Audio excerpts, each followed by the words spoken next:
Парти Джак, здравейте! Подготовка за абитюрентските балове.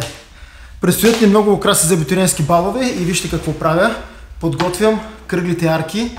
Ето, те са доста. Обличам ги предварително на кръговете, за да може, когато дойде празничния ден, след няколко дни да започнем да ги разнасяме. Ангажирал съм специално един голям микробус, който ще го пълним с украси.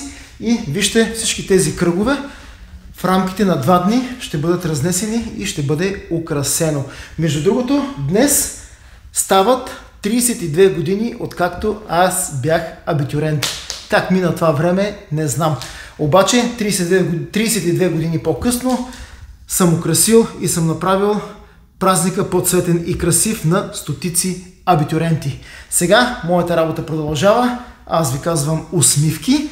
Когато облека кръговете, подготвям ги по дни, след което започвам да подготвям и балоните фигури.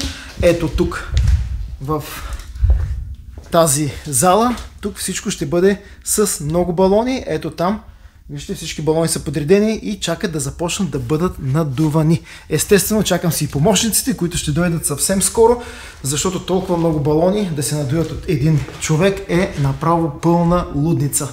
Хайде, усмивки и продължавайте да следите Парти Джак, защото с нас е пъстро, цветно и красиво.